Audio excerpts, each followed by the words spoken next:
संघाची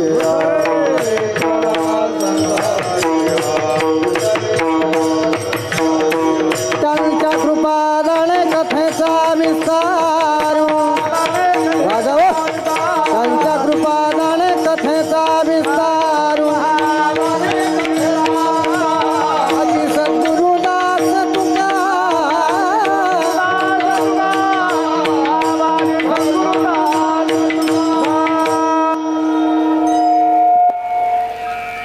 संत चरणाराज लागता सहज वासनेचे बीज जुळवणे जाय मग राम नामी उपजे आवडी सुख घडोघडे वाढू लागे. परमश्रद्धेय प्रातस्मरणीय श्री गुरु महान तपस्वी श्री संत गव्हाणे बाबा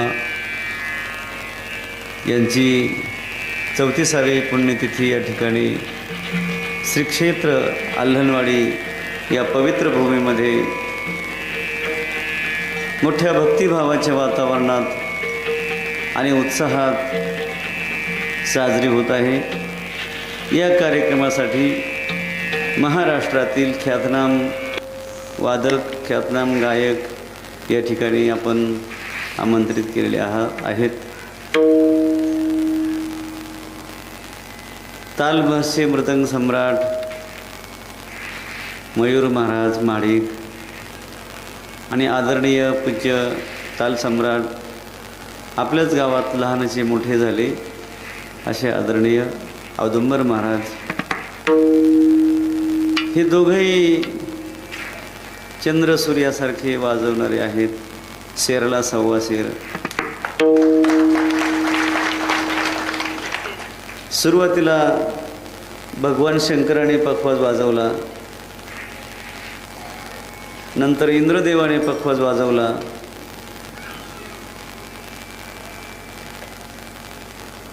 अर्जुनाने पखवाज वाजवला विराट नगरीमध्ये, नंतर स्वामी विवेकानंदांनी पखवाज वाजवला, व्यंकट स्वामी महाराजांनी पखवाज वाजवला, गुरुवर्य पांडुरंग बाबा वैद्य यांनी पखवाज वाजवला, पूज्य ज्ञानेश्वर महाराज गव्हाणे यांनी पखवाज वाजवला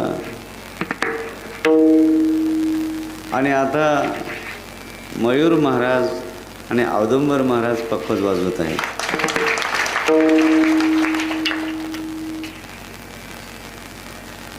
संगीतरत्न संगीत अलंकार आदरणीय पूज्य संतोष महाराज मलकापुरी आणि परिसराचं भूषण ख्यातनाम गायक आदरणीय पूज्य श्री संजय महाराज हजारे तेही या ठिकाणी आज उपस्थित आहेत.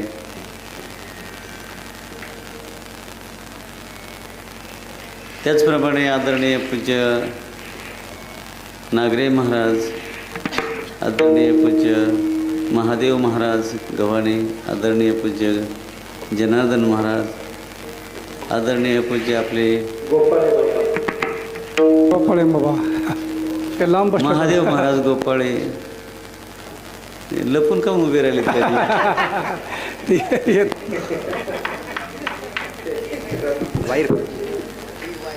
ते महादेव महाराज गोपाळे म्हणजे आमचे वरिष्ठ आणि भीष्माचार्य आहेत.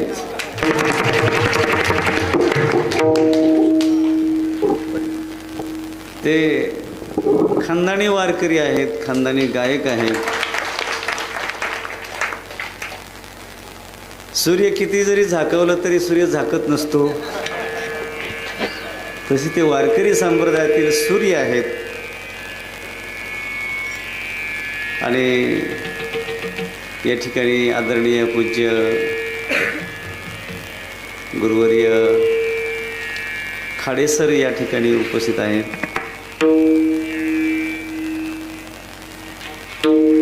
आपल्या आल्हनवाडीमध्ये मी लहानपणी 7वीला असताना 2-3 दिवस राहिलेलो आहे. आता हे कोणालाच माहिती नसेल, मलाही थोडं पुसट असं आठवतंय. इथले सुपुत्र संजय कर्डिले हे माझ्या वर्गात होते. संजय कर्डिले, सुभाष कर्डिले आणि खूप चपळ माणूस होता, तापड होते ते खूप. आम्ही दोघं शाळेत शेजारी बसायचो. खाडेसर याला साक्षी आहेत. आणि सुभाष कर्डिले यांना ते वर्गामध्ये मॉनिटर करायचे.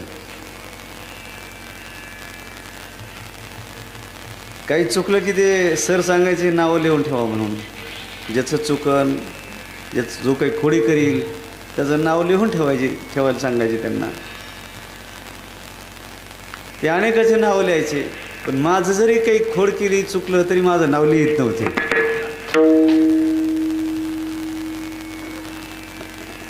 म्हणजे माझ्यावर त्यांचा खूप जीव होता, प्रेम होतं.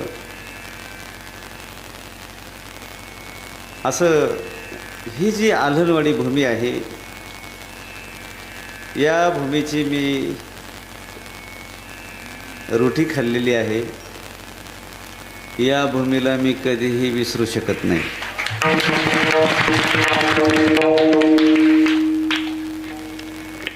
कोणी आल्हनवाडीचं नाव घेतलं, बरं का, माणूस असू द्या, आल्हनवाडीतला असू द्या, गडावर जर कोणी आलं आणि आल्हनवाडीचं नाव काढलं की मला आदरणीय माझे जिवलग सुभाष कर्डिले यांची आठवण येते. आणि त्यांची ती खाकी चड्डी असायची लहानपणी, काटक शरीर असायचं एकदम. आता सरांना आठवतात का नाही कोण आठवत? हां, त्यांना बी आठवते, कारण ते आठवण्यासारखाच माणूस होता.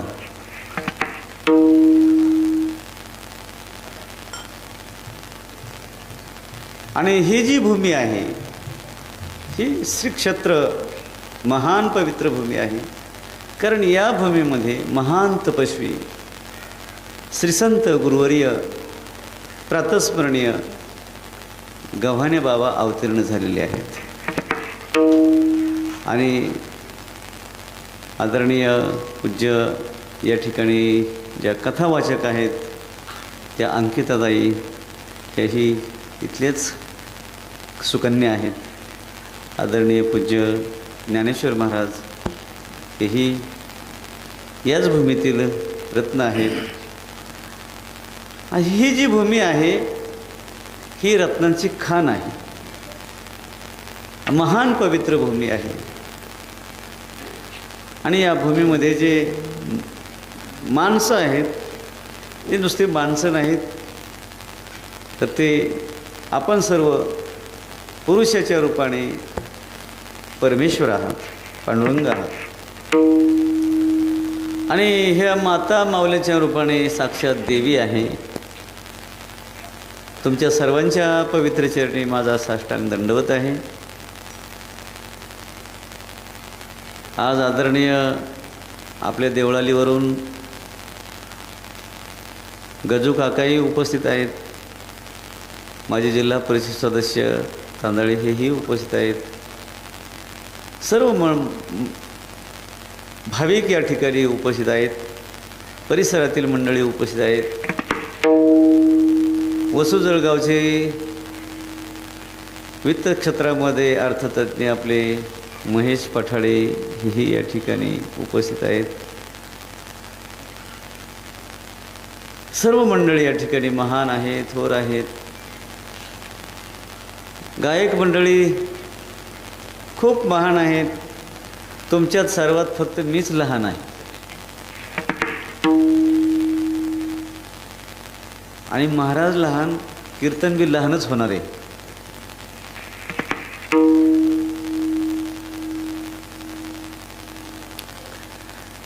बाबांची ही जन्मभूमी आहे. या आल्हनवाडीचं नाव पूर्ण महाराष्ट्राच्या कानाकोपऱ्यात गेलेलं आहे. हे आल्हनवाडीचं नाव एवढं का, तर पूज्य श्री संत गव्हाणे बाबांच्यामुळे या आल्हनवाडीचं नाव आहे. आणि पूर्ण वारकरी संप्रदायामध्ये या स्थानाचं वेगळं आणि आगळं महत्त्व आहे. कालच कबीर महाराजांचं कीर्तन झालं. मी सांगत असतो कधी कधी, माणसाने कानाने दुसऱ्याचा पराक्रम ऐकावा, चांगलं चरित्र ऐकावं, कथा ऐकाव्यात. शिवपुराण कथा चालू आहे इथं, आदरणीय पूज्य अंकितताईंची कथा चालू आहे. कथा ऐकली पाहिजे, संतांचं चरित्र ऐकलं पाहिजे, डोळ्याने भगवंताचं दर्शन केलं पाहिजे, साधूचं दर्शन केलं पाहिजे, साधू बघितले पाहिजेत. ते लग्नामध्ये जे असते ना, ते आता निघले नवीन, त्याला काही ते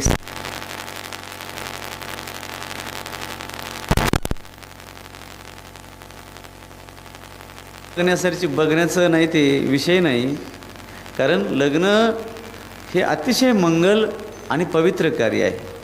तिथं आशीर्वाद देण्यासाठी थोर थोर मंडळी येऊन बसलेली असते. प्रिवेडिंग काय बघण्यासारखा विषय नाही. आणि बघायचंच असलं तर छत्रपती धर्मवीर संभाजी महाराजांचा छावा चित्रपट बघितला पाहिजे. छावा चित्रपट बघितल्यानंतर आपल्याला प्रेरणा भेटेल की आपण काय करायला पाहिजे. या युगपुरुषांनी, क्रांतिकारांनी धर्मासाठी काय केलं, काय दिलं.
दया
खूप चांगले, पण ते आपल्यात आहेत तोपर्यंत. एकदा का त्यांच्यात गेलो त्यांची भाषाच बदलते. तसं हे आपले इथले मुस्लिम, ते मुस्लिम नाहीतच, ते मुस्लिमच नाही, ते हिंदूच आहेत. पण भीतीपोटी मुस्लिम धर्म स्वीकारला त्यांनी. भीतीपोटी सुरुवातीच्या काळाला ते कुराण शिवायला लावायचे, मुस्लिम धर्म स्वीकारायला लावायचे. ते शिया मुस्लिम आणि खूप त्यांचा दरारा मारतेत हे ऐकूनच काही मुस्लिम झाले, त्याला सुनी मुस्लिम म्हणतात. शिया आणि सुनी दोन पंथ आहेत ना त्यांच्यामध्ये. काही ऐकून मुस्लिम झाले ते सुनी मुस्लिम, आणि काही शिवून बाटून मुस्लिम केले ते शिया मुस्लिम. तसं मुस्लिम नाहीतच, हे हिंदूच आहेत. आणि हिंदू आपल्याला सांभाळतो. तुम्हाला आम्ही सोडणार नाही, तुमच्यावर प्रेमच करणार आम्ही, पण तुम्ही त्या प्रेमाची जाण ठेवली पाहिजे. गाय गोमाता ही विश्वाची माता आहे. गाय हिंदूला दूध देते आणि मुस्लिमाला काही दूध देत नाही का? मुस्लिमाला सुद्धा दूध देते. गाय जसं हिंदूला गोड दूध देते तसं मुस्लिमाला सुद्धा गोड दूध देते. आता खंडोबाच्या हिवरेला आपला नारळी सप्ताह झाला, तिथे सलमान पठाण आहे, त्याच्या घरी 5 गायी. आता गायी अशा गायी आहेत हत्तीसारख्या, गोशाळेतसुद्धा तशी गाय दिसणार नाही. तो सलमान पठाण आणि सगळे हिंदूचे नियम पाळतो तो. कालच कीर्तन झालं कबीर महाराजांचं, उद्या कीर्तन आहे उमेश महाराजांचं, दशरथी महाराजांचं. हे सगळे मोठमोठे कीर्तनकार या ठिकाणी बोलवलेत. आणि हे सगळे मोठमोठे कीर्तनकार परमपूज्य परमश्रद्धेय महान तपस्वी संत गव्हाणे बाबांच्या पुण्यतिथीमुळे या ठिकाणी येतात. बघा, महान आहेत. आणि एवढ्या मोठ्या माणसाला बोलवण्यासाठी सुद्धा लहान माणूस जमत नसतो. ज्या अर्थी तुम्ही एवढे महान तपस्वी महात्मे या ठिकाणी बोलवलेत त्या अर्थी तुम्ही सुद्धा महान आहात, श्रेष्ठ आहात. आणि तुमच्या हातून एवढं सुंदर कार्य होतंय, एवढं चांगलं काम हातून होण्यासाठी ते हातसुद्धा तसे दानशूर आणि समर्थ असावे लागतात. आपले हातसुद्धा समर्थ आहेत, आपण दानशूर आहात. आणि ही जी भूमी आहे, संत अवतीर्ण झाले इथं, या भूमीतले खडे दगड कंकडसुद्धा देव आहेत, देव. संताची गाणी प्रेमाचा सुकाल,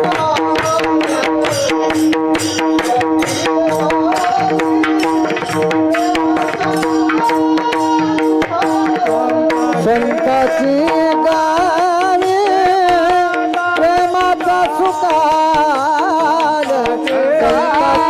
गाणी प्रेमाचा सुकाल.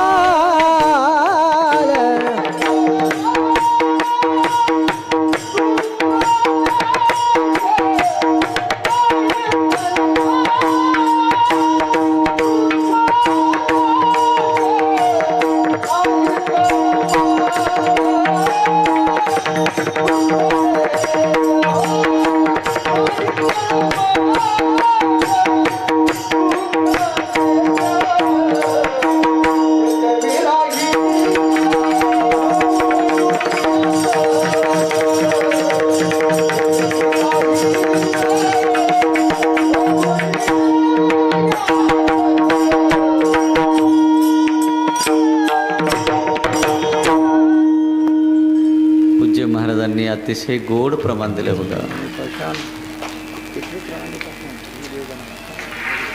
इथं सर्व सुखच सुख आहे. अहो, संतांच्या अंगाला लागून वारा जरी आला तरी तो शीतळ असतो. ही भूमी संतांची आहे. गाय गोमाता ही विश्वाची माता आहे.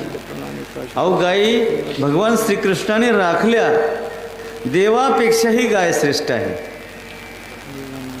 आपण जर समजा मारुतीची सेवा केली तर मारुती प्रसन्न होतील, शंकराची सेवा केली, पूजा केली तर शंकर प्रसन्न होतील. देवीची जर पूजा केली, आपण देवीची जर पूजा केली तर देवी प्रसन्न होईल. परंतु गायीची जर सेवा केली तर 33 कोटी देव प्रसन्न होतील. कारण गायीच्या अंगामध्ये 33 कोटी देव आहेत. माणसाला शिवता सावध जरी झाली आणि तो नुसता गायीला शिवला तरी आपण शुद्ध झालोत, पवित्र झालोत अशी भावना होते. कोणाला सांगावं लागत नाही तुम्ही शुद्ध झाले, पवित्र झाले म्हणून.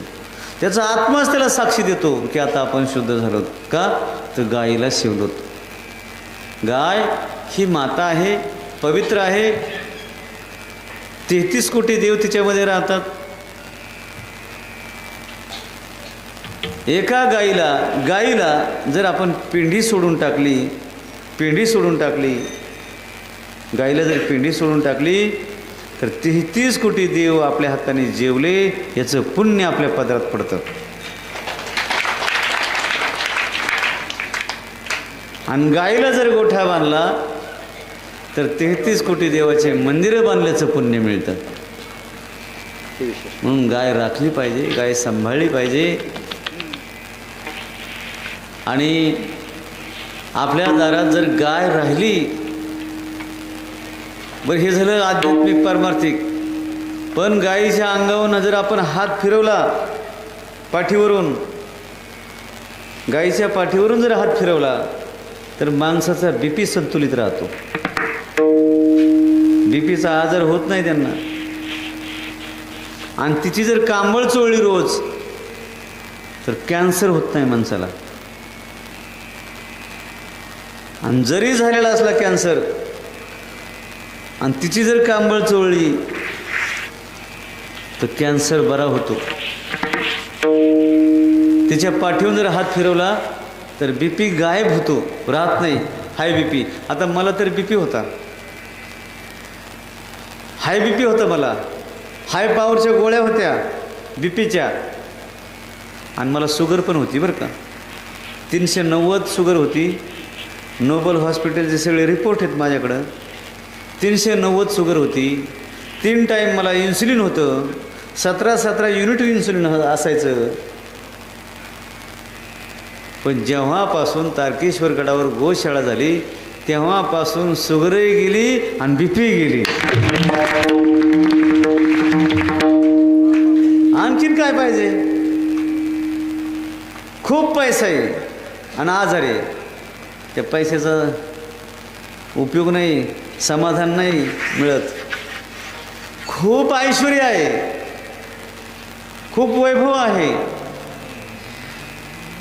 परंतु ते वैभव भोगण्यासाठी त्याचं आरोग्यच नाही त्याला ठीक, त्याचा उपयोग होत नाही. ते वैभव असून आरोग्य जर नसलं तर जास्त दुःख आहे, आणि वैभव नसून आरोग्य जर असलं तर माणूस समाधानी आहे. म्हणून आरोग्य ही जगातली सगळ्यात श्रेष्ठ संपत्ती आहे, आरोग्य. म्हणून गाय ही तर पवित्र आहेच आहे, पण गाय जर दारात असली तर अनेक रोग, अनेक आजार तिथे येऊ सुद्धा शकत नाहीत. आता ते उत्तम माहेश्वरीने म्हटलेलं आहे, जिसने गाय से नाता जोड़ा रोग ने उससे नाता तोड़ा, है ना. जिसने गाय से नाता जोड़ा रोगों ने उससे नाता तोड़ा, आणि जिसने गाय से नाता तोड़ा रोगों ने उससे नाता जोड़ा. ज्याने गायीचा संपर्क ठेवला नाही सगळे रोग त्याच्याशी मैत्री करतात, त्याच्या जवळ धावत धावत येतात. पण ज्याने गायीबरोबर नातं ठेवलं तिथं रोग थांबू शकत नाहीत, आजार थांबू शकत नाहीत. म्हणून गाय ही सगळ्यात श्रेष्ठ आहे. ज्याच्या दारात गाय आहे, अहो गायचं 1 कपभर जरी दूध पिलं तरी तुम्ही दिवसभर आनंदाने सुखाने राहू शकता. गायचं 1 कपभर दूध, हे दूध, गायचं दूध, गावरान गायचं दूध म्हणजे ते अमृत समान आहे. आणि गावरान गायचं दूध जर आपण रोज घेतलं तर माणसाला उदंड आयुष्य लाभतं. कशावरून? याला प्रमाण आहे, पुरावा आहे. अहो भगवान श्रीकृष्ण दही, दूध, लोणी खात होते, आणि म्हणून भगवान श्रीकृष्णाला त्यावेळेस माणसाला 1000 वर्षाचं आयुष्य होतं. आजही जर माणसाला 100 वर्ष जगायचं असलं, गावरान गाईचं जर दूध रोज घेतलं तर माणूस 100 वर्ष जगतो. लहानपणापासून बरं का, लहानपणापासून त्या बाळाला जर आपण गावरान गाईचं दूध दिलं तर तो 100 वर्ष जगतो. आणि मोठ्या माणसाने जरी दूध घेतलं ना, आता का व्हायला सुरुवात जर केली तर आयुष्य वाढते, आणखीन आयुष्य वाढते.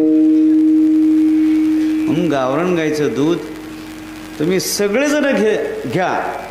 1 कपभर का होईना परंतु दूध घेत जा. गावरान गाईचं दूध हे अमृत आहे, टॉनिक आहे. तुम्हाला भरपूर आयुष्य लाभावा अशी माझी इच्छा आहे, म्हणून तळमळीने सांगतोय की गावरान गाईचं दूध घेत जा. ठीक आहे नाही? अशी गावरान गाईचं फार महत्त्व आहे. गावरान गाय देवापेक्षाही श्रेष्ठ आहे, आणि संत हे तर दुर्मिळ आहेत, त्यांचं दर्शन दुर्मिळ आहे. परंतु पूज्य प्रातस्मरणीय गव्हाणे बाबांच्या रूपाने आपल्याला संतांचं दर्शन सुलभ झालंय, सुलभ झालंय, सोपं झालंय.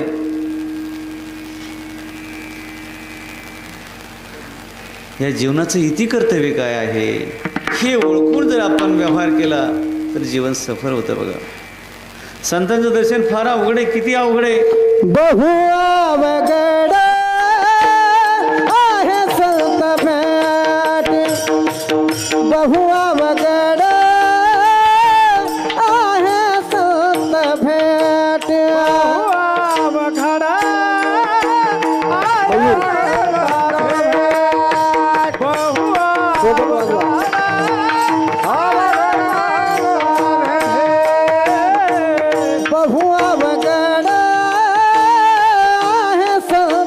भेट बहुआ वगड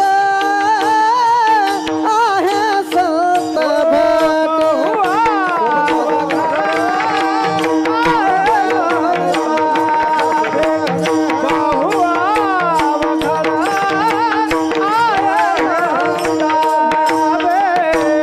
पारी जग जेठे करुणा केली पारी जग जेठे करुणा केली ऐसेवर ममजा नारी नारायण ऐसेवर ममजा नारी नारायण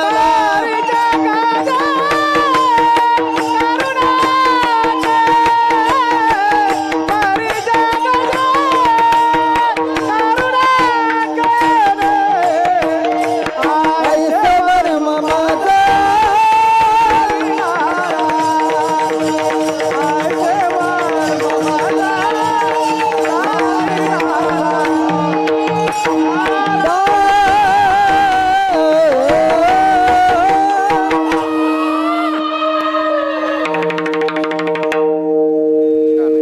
पूज्य हजारे महाराजांचा आवाज हां हे असे आवाज येत ना नुसते प्रॅक्टिसने येत नाहीत होत नाहीत बरं का तयार नुसता रियाज केल्याने असा आवाज नाही होत नुसतं प्रॅक्टिस केल्याने एवढं गाता येत नाही एवढं कधी गाता येतं मग संतांची कृपा असली तर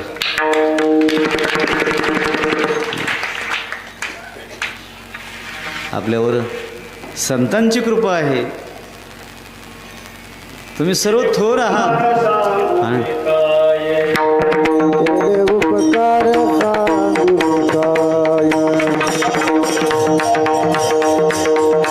काय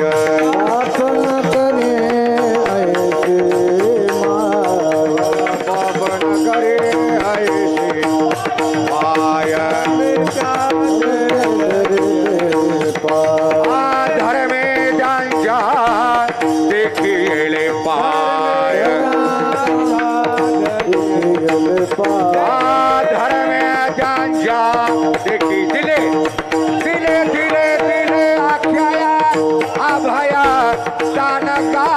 म्हणवणे आलो या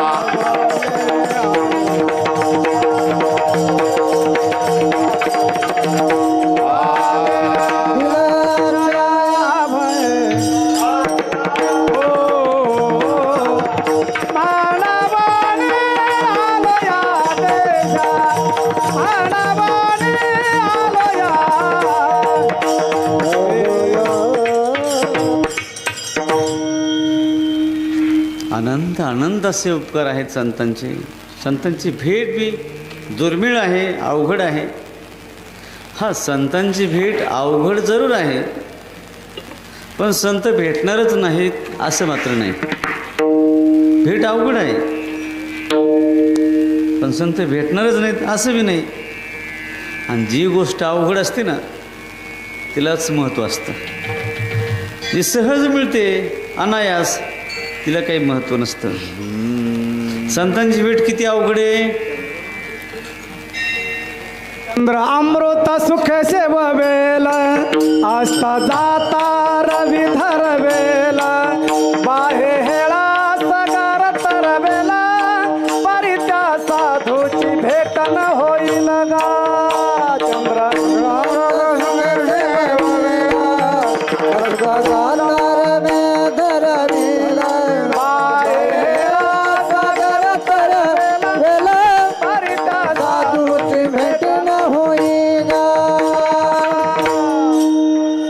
इतकी अवघड आहे संतांची भेट निपट निरंजनलाल महाराजांनी तर विस्तारपूर्वक सांगितलेलं आहे तात मिले पुनिमात मिले सुतभ्रात मिले युवती मिले सुखदायी तात शब्दाचा अर्थ वडील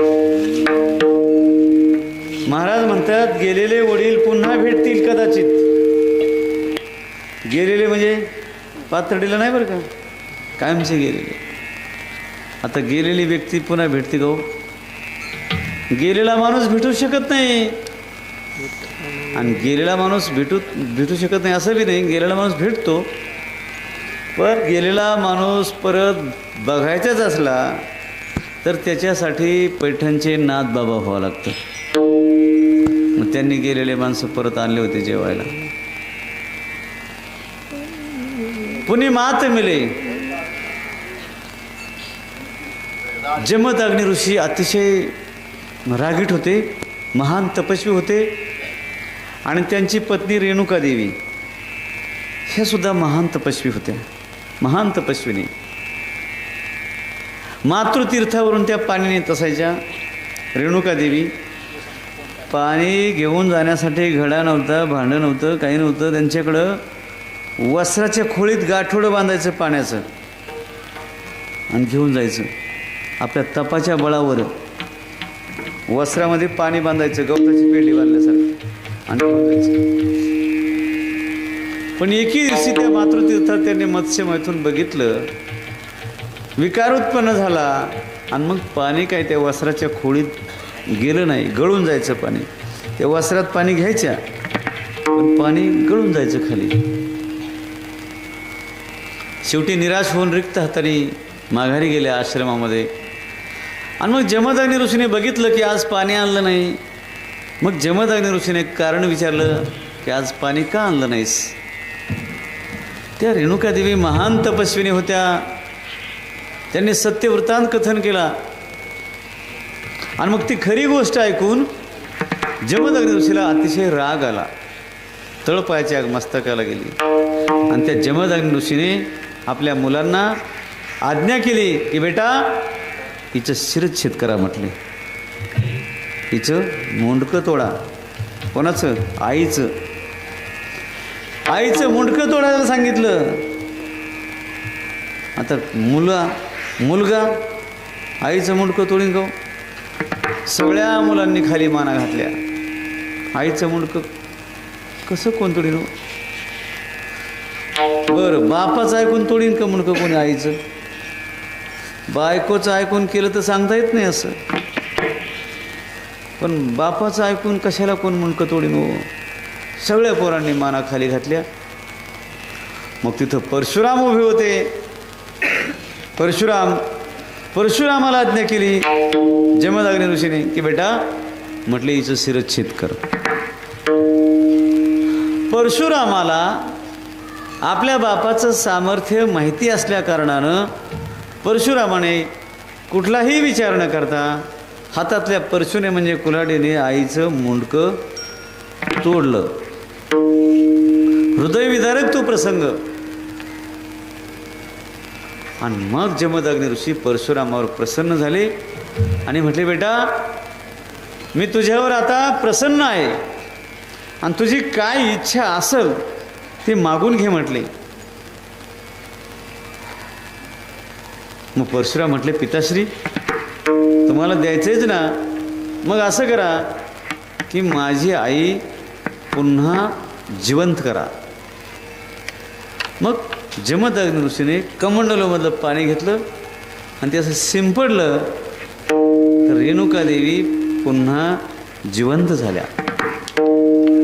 पुनिमात मिले. म्हणजे हे कीर्तनात ऐकून घरी जाऊन कोणी प्रयोग करू नका बरं का असा. म्हणजे परशुराम होऊ नका कोणी, त्या भानगडीत आपण पडायचं नाही. कारण आता आपले बाप कुठं जमदग्नी राहिलेत तेव्हा आपण परशुराम व्हायचे. म्हणजे सांगायचे तात्पर्य गेलेली आई पुन्हा भेटू शकते कदाचित, पण संत भेट त्याच्याही पेक्षा अवघड आहे. पण ठीक आहे महाराज, संत जरी भेटले नाहीत पण कमीत कमी ज्या रस्त्याने संत गेलेत त्या रस्त्यामध्ये त्यांच्या पायाची माती असेल ना, चरणरज, आणि मग ती चरणरज ती पायाची माती सहज जरी आम्हाला लागली तरी ज्या आमच्या वासना आहेत दुर्वासना त्या जळून सर्व भस्मसात होतील. हे अभंगाच्या पहिल्याच्या संत चरण लागता सहज, संत चरण लागता सहज, संत चरण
संजय महाराज हजारे म्हणजे पुरुषातल्या लता दिदी आहेत. खूप सुंदर. असं जर मला गाता आलं असतं तर मी किती गायलं असतं, पण मला स्वर नाही, ताल नाही, मला कीर्तन येत नाही, मला काहीच येत नाही. पण माणसं बोलवतात, मला काहीच येत नाही. पण गुरुवर्य नारायण महाराजांनी त्यांच्या आशीर्वादाने एक येतं. काहीच जरी येत नसलं ना तर माणसं सांभाळता येतात मला. वा.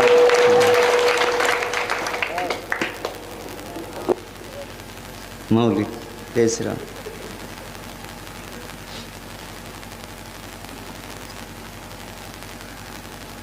संतांच्या पायाची जी धूळ आहे, माती आहे, त्याची इच्छा देवाधिक करतात. चरणीचे रज वंदे शूळपाणी. भगवान शंकर त्या चरणराजाची इच्छा करतात. भगवान कृष्णाचं तर डोकं फार दुखत होतं. एकदा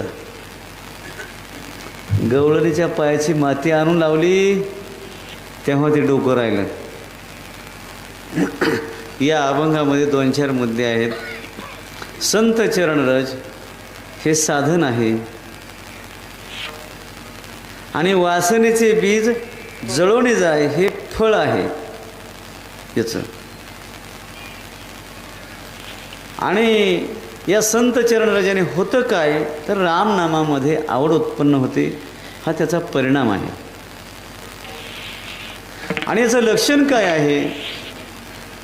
कंठी प्रेम दाटे, नयनी नीर लोटे. आणि याचं स्वरूप कसं आहे? तुका म्हणे साधन सुलभ गोमटे, परी उपतिष्ठे पूर्व पुण्ये विठोबा.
एवढं सुंदर गायन ऐकून, मृदंग ऐकून, सुंदर गायन ऐकून प्रातस्मरणीय सद्गुरू गव्हाणे बाबांचा आत्मा आनंदाने डोलतोय. पूज्य बाबांच्या चरणी, रामलल्लाच्या चरणी माझी प्रार्थना आहे. बालब्रह्मचारी हनुमानजीच्या चरणी प्रार्थना आहे की आपल्या सर्वांना उदंड आयुष्य प्राप्त व्हावं, आरोग्य प्राप्त व्हावं, ऐश्वर्य प्राप्त व्हावं. आणि मला विश्वास आहे की बजरंगबली माझी प्रार्थना स्वीकार करतात. बरेच अनुभव आले. बघा तुम्ही, जर श्रद्धेने हनुमान चालिसा जर आपण म्हटलोत, रोज म्हटलं तर खूप चांगलं आहे, पण कमीत कमी शनिवारी जर आपण हनुमान चालिसाचा पाठ केला, पाण्यात पोहत असताना जर पाठ केला हनुमान चालिसाचा, तर तुम्हाला हनुमान चालिसा म्हणताना हात पाय हलवण्याची गरज नाही, हातपाय सुद्धा हलवायची गरज पडत नाही. तर माणूस इतकं हनुमान चालिसामध्ये सामर्थ्य आहे. म्हणून गावातील सर्व तरुणांनी हनुमान चालिसा म्हटली पाहिजे. आणि बघा, पूर्वी आपण कीर्तन करायचो ना, कीर्तनाला सगळे 60 वर्षाच्या 70 वर्षाच्या पुढचेच माणसं असायचे. पण आज बघा तुम्ही, आणि ह्या काळात बघा तुम्ही, तरुणांची संख्या जास्त वाढलेली आहे. परमार्थ क्षेत्रात तरुणांची संख्या वाढली. माऊलीच्या सोहळ्यात, जगद्गुरू तुकोबारांच्या सोहळ्यात सुद्धा 20 ते 50 या वयोगटातले माणसं जास्त वाढले. नाहीतर पूर्वी फक्त 50च्या पुढचेच असायचे. आता दर्शनबारी सुद्धा बघा देवाचे तुम्ही, तरुण वर्गच जास्त आहे. नाहीतर पूर्वी कसं होतं, जर देवाला कुठं जायचं ठरलं, सप्त्याला जायचं ठरलं, तर घरातले तरुण म्हणायचे, हे आमक्या म्हाताऱ्याला द्या पाठवून. पण आता तसं नाही राहिलं. आता तरुण पुढे झालेत. आणि हे राम मंदिराचा खूप परिणाम झाला बरं का. तरुण, हिंदू तरुण एकवटलेत, एक संघ झालेत, आणि धर्म आता त्यांना कळायला लागलाय. आम्ही गेलो होतो ना अयोध्येला, रामलल्लाच्या प्राणप्रतिष्ठेला. आम्हालाही बोलवलं होतं काका.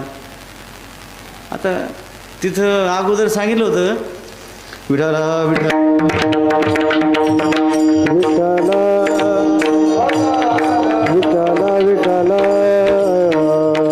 विठाला विठाला. आता 5च मिनिटात आपल्याला कीर्तन समाप्त करायचे. 5च मिनिटात कीर्तन समाप्त करू आपण. अगोदरच जाहीर झालं होतं की कोणी उठायचं आणि तिकडे जायचं नाही अयोध्येला प्राणप्रतिष्ठेच्या टायमाला. तर मी विचार केला की ही प्राणप्रतिष्ठेचा कार्यक्रम झाल्यानंतर जाऊ आपण दर्शनाला, असा विचार करतोय. तर संध्याकाळीच विश्व हिंदू परिषदेचे माणसं गडावर आले आणि पत्रिका घेऊन आले. भयंकर आनंद झाला मला. आणि मंदिराचं काम चालू असताना अगोदर वर्गणी, गावोगावी वर्गणी झाली, खेड्यापाड्यात वाड्या वस्तीवर वर्गणी झाली. पारगावकर सर आणि त्यांचे सहकारी गडावर आले वर्गणी मागायला मला मंदिरासाठी, राम मंदिरासाठी. त्यावेळेस गडावर काम चालू होतं 3 मजली बिल्डिंगचं अलीकडच्या. मला त्यांनी वर्गणी मागितली. म्हटलं किती देऊ. आता मला आधी काही कळत नाही, मी असा भोळा माणूस आहे, काही समजा ना मला किती द्यावा ती. म्हटलं किती देऊ. ते म्हटले तुमची मर्जी. म्हणजे माझ्या अडचणीत आणखीन भर घातली त्यांनी. म्हणजे मग आधीच तर मला काही समजा, आणि ते पुन्हा म्हटले तुमची मर्जी, म्हणजे आणखीन अवघड झालं. मग मी त्यांना म्हटलं ठीक आहे, तुम्ही 10-15 दिवसांनी मी तुम्हाला वर्गणी देईन. 15 दिवसांनी वर्गणी देईन म्हटलं. आणि मग ते गेले निघून. 15 दिवसांनी वर्गणी देईन म्हणजे 15 दिवसांनी परत या असं नाही म्हटलं बरं का. तुम्ही जिथं असताना तिथं आणून देईन वर्गणी. कारण वर्गणी करणाऱ्याला आपल्याकडे कधी बोलवायचं नाही, आपण त्यांच्याकडे जायचं वर्गणी घेऊन. कारण ते सगळ्याचं काम असतं, फक्त ते पुढं होऊन करतात. मग ते गेले आणि ते बिल्डिंगीचं काम ज्या ठेकेदाराला दिलं होतं ना, त्या ठेकेदाराकडे मी गेलो आणि म्हटलं तुमच्या साईटवर मला कामाला लावा. म्हटलं तुमच्या साईटवर कामाला लावा. ते म्हटले महाराज असं उलटं कसं? अहो तुमच्याच इथं आम्ही काम करतो, तुम्हाला कसं कामाला लावायचं? म्हटलं नाही नाही, मला काम करायचं आहे, मला कामाला लावा. मग त्यांनी मला कामाला लावलं. मी 8 दिवस त्यांच्या हाताखाली काम केलं. सिमेंट देणं, पाणी देणं, ती थापी देणं, लोखंड देणं, असे काम केले. 8 दिवस काम केलं. आणि 8 दिवसानंतर मग पगार आला ना. सगळे मजूर गेले पगाराला, मी पण गेलो तिथं. आणि त्यांनी मला बघितल्यानंतर विचारलं की महाराज तुम्हाला किती पैसे देऊ, किती पैसे देऊ तुम्हाला? म्हणलं तसं नाही, ह्या मजुराला जी मजुरी असन, जी रोजंदारी असन तेवढीच मला द्या. आणि मग त्यांनी 8 दिवसाचे मला पैसे दिले. आणि त्या 8 दिवसाच्या पैशात दुसरे पैसे काही टाकले आणि ते राम मंदिराला दिले.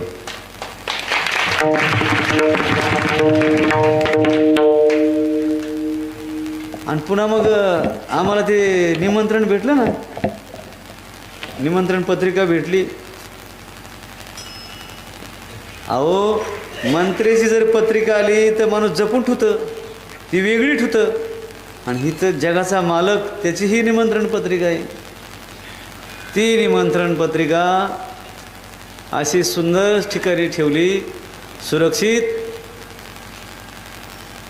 ती निमंत्रण पत्रिका अशी साधी नाही ठेवायची, सोन्यात मढवलंय तिला.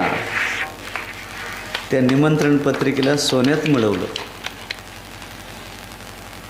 कारण पुढं बघतील ना, असं कार्यक्रम झाला होता म्हणून कोणीतरी बघतील ना पुढचे, आपण नसलो तरी. आणि आम्हाला मग तिकीट काढून दिलं धनुभाऊ. तिकीट म्हणजे रामलल्लाला जाण्याचं, अयोध्येला जाण्याचं तिकीट विमानाने. आता कधी विमान बघितलेलं नाही. गेलो तर आम्ही विमानतळावर. धोतर, शर्ट आणि पुन्हा फेटा आमचा, हे सगळे माणसं माझ्याकडे बघायचे. ते असं कधी मॉडेल त्यांनी बघितलंच नव्हतं ना. विमानतळावर फेट्यावाला माणूस कधी बघितलंच नव्हता ना त्यांनी. मग आम्ही गेलो, सगळे माणसं माझ्याकडे बघायचे. आम्ही विमानात वर चढलो, आमचं सीट जरा मागं होतं. सगळे माणसं एकटक बघायचे आमच्याकडं. आणि बसायला पाठीमागं गेलो तर पुढचे माणसं पाठीमागं वळून बघायचे. ती फेट्यावाला माणूस बसलोत आणि बसलोत. माझ्या शेजारी एक मोठा माणूस होता, कोणीतरी पैशावाला, खूप कोट्याधीश माणूस. आता ते सारखे माझ्याकडे बघायचे, खाली वर सगळं बघायचे. म्हटलं बघून शांत बसतील आता. पण ते काही शांत राहिले नाहीत. त्यांनी मला विचारलंच, आप कहाँ से आए? कुठून आले म्हटले तुम्ही? मैंने कहा महाराष्ट्र से. अच्छा महाराष्ट्र से, क्या करते हैं आप? काय करता म्हटले तुम्ही? मैंने कहा मैं भिक्षुक हूँ.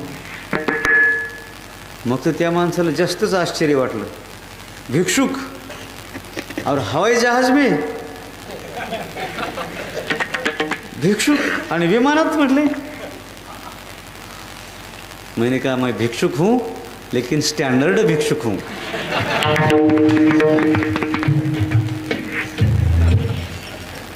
म्हणजे रामलल्लाने आम्हाला विमानात बसवलं, ठीक आहे नाही.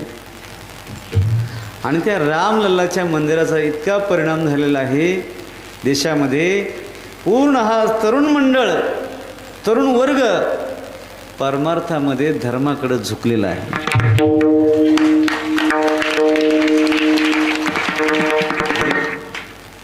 आम्ही तर आता म्हातारे झालो तर आमचं संपलंय, पण धर्माची धुरा ही तुमच्या खांद्यावर आहे. तुमच्या ह्या तरुणांच्या खांद्यावर ही धर्माची धुरा आहे. समर्थपणे तुम्ही तो धर्म जोपासता, पेलवता. याचा आनंद, जो धर्माने चालतो आणि हिंदू धर्मासाठी जो कार्य करतो,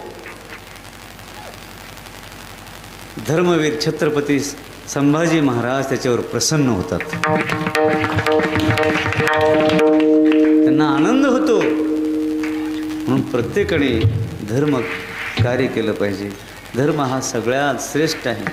हे बघा, धर्म जर नसला तर गड राहणार नाही, धर्म जर नसला तर फळ राहणार नाही, धर्म जर नसला तर दिंड्या राहणार नाहीत, धर्म जर नसला तर मठ राहणार नाहीत, मंदिर राहणार नाहीत, का साधू राहणार नाहीत, काही राहणार नाही. पूर्वी पाकिस्तानमध्ये मठ होते, साधू होते, मंदिर होते. आता 8 दिवसापूर्वी एक मंदिर पाडले पाकिस्तानमध्ये. 8 दिवसापूर्वी एक मंदिर पाडले, देवीचं मंदिर आहे. भव्य प्राचीन मंदिर होतं. ते मंदिर त्यांनी जमीनदोस्त केलं. का तर तिथं धर्मच राहिलेला नाही. पाकिस्तानमध्ये पूर्वी सगळं होतं, मठ, साधू, सगळं काही होतं, पण आता काहीच नाही. तर का? याचं काय कारण? तर आता तिथं हिंदू धर्म नाही, म्हणून हिंदूचे मठ मंदिरं काही नाही तिथं. म्हणून धर्म हा सगळ्यात श्रेष्ठ आहे. मठ मंदिर हे धर्माचं अधिष्ठान आहे. आणि अशा संत महात्म्यांच्या पुण्यतिथ्या झाल्यानंतर पूज्य गव्हाणे बाबांची पुण्यतिथी आहे. ह्या गव्हाणे बाबाच्या पुण्यतिथीच्या निमित्ताने सर्व मंडळी, गावकरी मंडळी, पंचकृषीतील मंडळी सर्व इथे येते आणि जागृत होते, धर्माचं कार्य करतात. असंच तुमच्या हातून धर्माचं काम होत राहावं ही परमेश्वरी चरणी प्रार्थना आहे. धर्मो रक्षती रक्षिता. धर्माचं आपण रक्षण केलं तरच धर्म आपलं रक्षण करेल. पूर्वीच्या काळी माळादाचे घरं होते.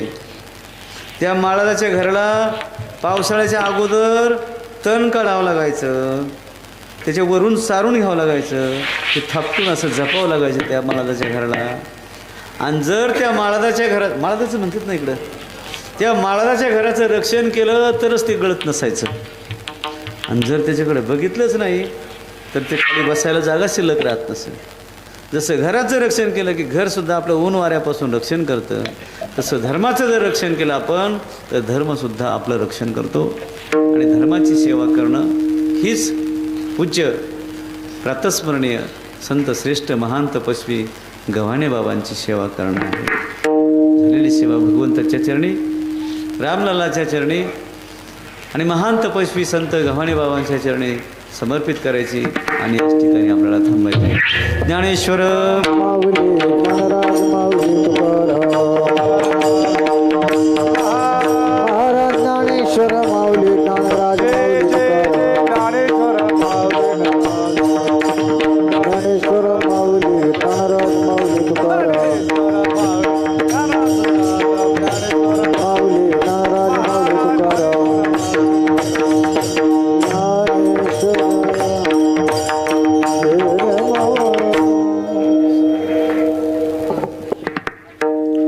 गायनातील भीष्माचार्य दिनकरजी महाराज, गुरुजी खामकर आणि त्यांना साथ करतील हरिभक्त परायण बटुळे महाराज.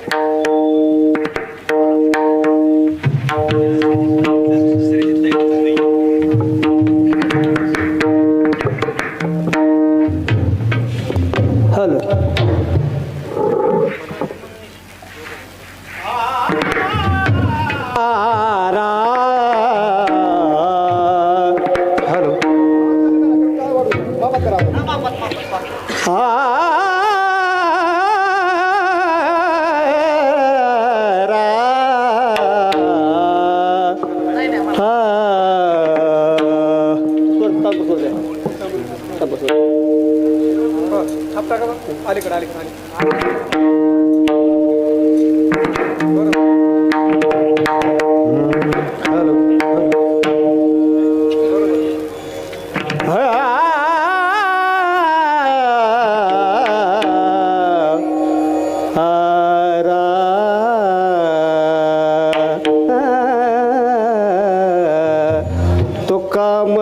साधन सुलभ गोमटे तुका मने साधन सुलभ गोमटे तुका मने साधन सुलभ गोमटे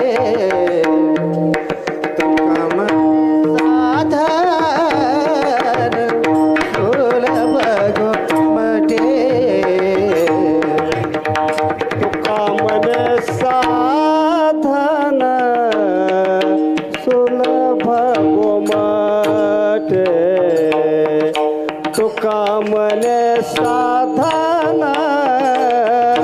सुलभ गोमटे तुका मने साधन सुलभ गोमटे तुका मने साधन सुलभ गोमटे परि उपतिष्ठरा पूर्व पुण्य परि उपतिष्ठ पूर्व मगरा मनामे उपजे आवडे मगरामला में उपजे आवडे परि उपदिष्ट पूर्व पुण्य परि उपदिष्ट पूर्व पुण्य मगराम नामे बेटी आवडी मगराम नामे उपते आवडी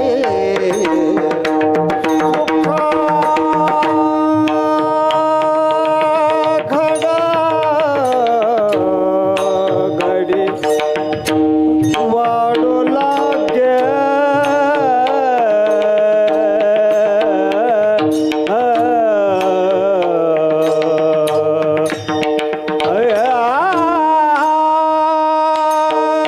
सुख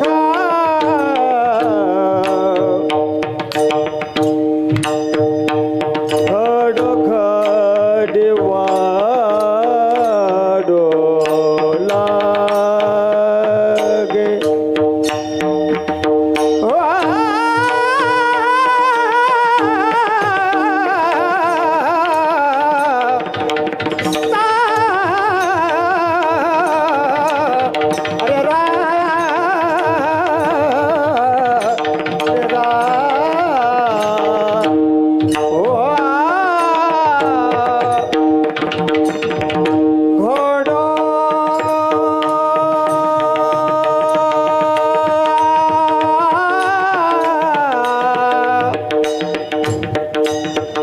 वाडू लागे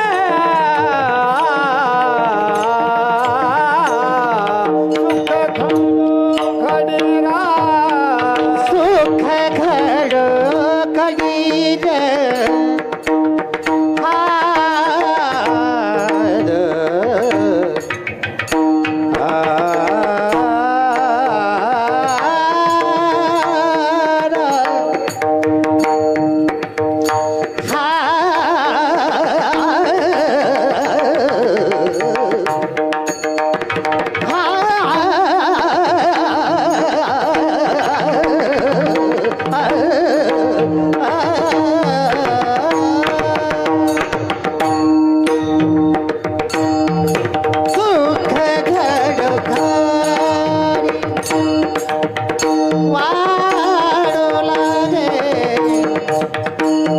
राम नामे उपजे आवडे